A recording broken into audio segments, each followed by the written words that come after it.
Hey y'all, welcome to Kamira's Kitchen. Today I'm going to show you how to make this delicious twice baked Cajun shrimp stuffed potato. And we're going to begin by preheating the oven to 400 degrees. Now I have two big old boys. Big ones, big russet potatoes. That's what you're going to need for this. Not only is this going to just give a nice over the top presentation, but it's going to feed you real good, okay? So I'm going to poke my potatoes with a fork. That's going to let out some of the steam as they cook. And then I'm going to rub them both down with a little bit of olive oil. Now, I like to season everything. So, honey, I am going to season the skin really well with some kosher salt. Those big flakes of salt are really going to attach to the skin, and it's going to give the skin and a little bit of the under potato a nice flavor. It can crisp up the skin. However, I am going to wrap this in foil so the skin won't get but so crispy. However, if you like that really crispy skin on a baked potato, you can bake these directly on the oven rack without the foil. When I do that though, I do like to put a little bit of foil on the under part, like the rack below it, because sometimes a little bit of steam or a little bit of drips will just come out of the potato. You want to bake this for anywhere from 1 hour to 75 minutes. Mine were quite big, so I let mine cook for 75 minutes. When they are done, they should be fork tender all the way to the middle of the potato. Because y'all know some of y'all be baking these potatoes and the outside is good, but that middle is raw. Baby, that is not going to work, okay? So you want to let these cool about 5 minutes or so, just enough until they are cool enough for you to handle. Now me, I got them kitchen calluses, okay? So me, I can about go straight in there with them out the oven. Just move quick, all right? Don't do this if you're new to cooking. I've been cooking for a long time, all right? So I'm going to cut off about the top third of the potato, maybe a little bit less than the top third. I like to cut off the side that is more rounded and leave the side that is flatter on the bottom. That way, when I go to bake these again in the casserole dish, it's going to sit right, okay? And then I'm going to scoop out the middle flesh.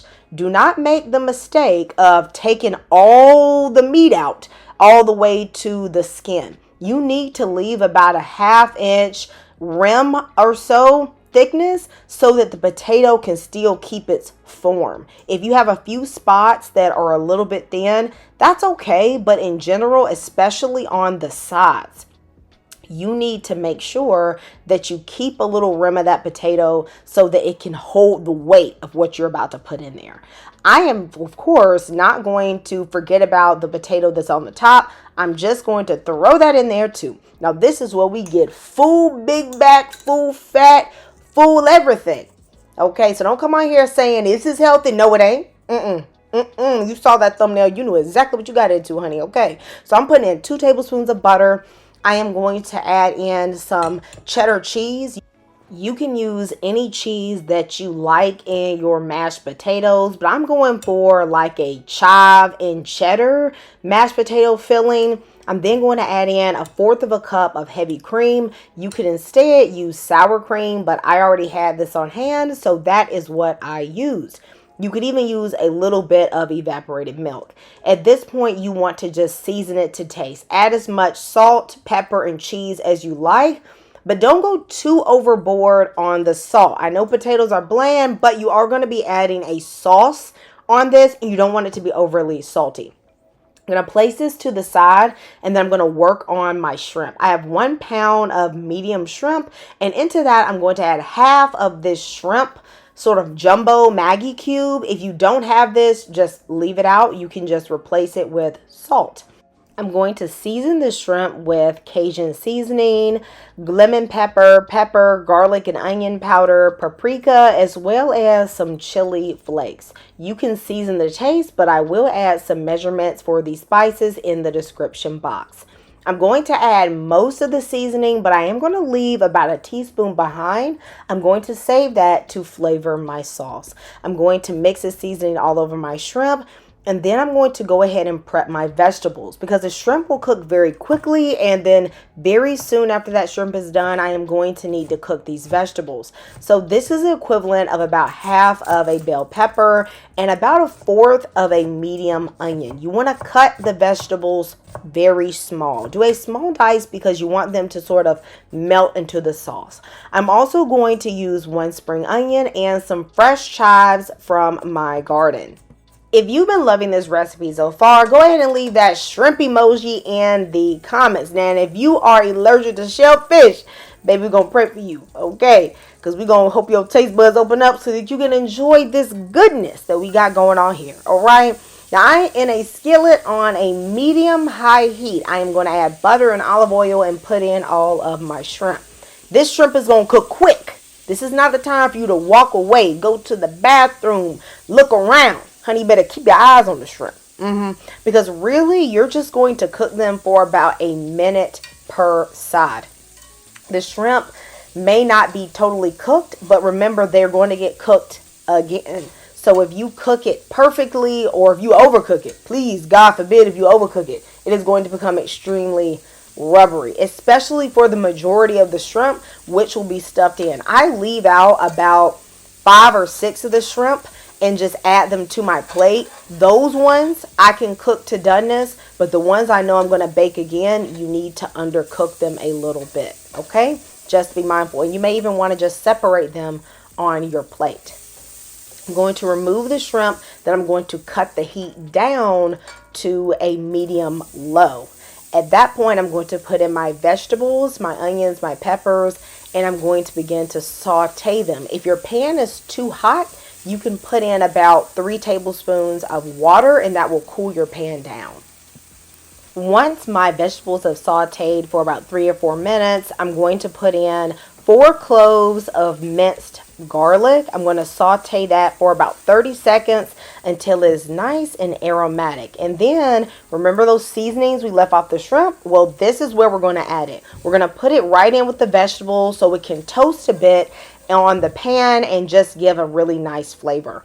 I'm going to cut the heat almost off, like a very low temperature, and I'm going to put in the green onions and then 3/4 of a cup of heavy cream. Don't do this with no whole milk. Don't do this with no skim milk. Honey, you already gonna do it, so you may as well go all the way. We need heavy cream to make a good sauce. And then I'm going to put in about 1/2 cup of cheese. This is white cheddar cheese, but I am also going to add in some Parmigiano Reggiano. I like that flavor that it gives, a little bit of a nuttiness. But again, you guys can use whatever cheeses that you like and use the amount that you like. I actually go a little bit lighter on cheese than most people would with this dish because even though I like cheese, I don't like it to be overwhelming, especially if I'm using heavy cream. So just do this to your taste. The dish needed a little bit more Cajun seasoning, so I just put a touch more in my sauce. And this is where the magic happens, honey. You're going to take that filling and you're going to stuff some inside of your potato. Add a little bit more cheese to your liking. Then you're going to put that sauce. That sauce is really going to seep down into these mashed potatoes and give a great flavor. Oh my goodness. If you guys could try this, you would just have your mind blown. It's really giving better than restaurant quality right now. And you know, even if you got this at a restaurant, this would literally be like $20 or more just for this. And guys, this is so good. So I'm going to mound up those potatoes on top really high.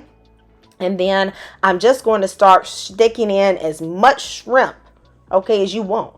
Baby, we don't skimp in Kamira's kitchen. See, in restaurants, they give you about 3 shrimp. Here, honey, I'm going to give you like 10.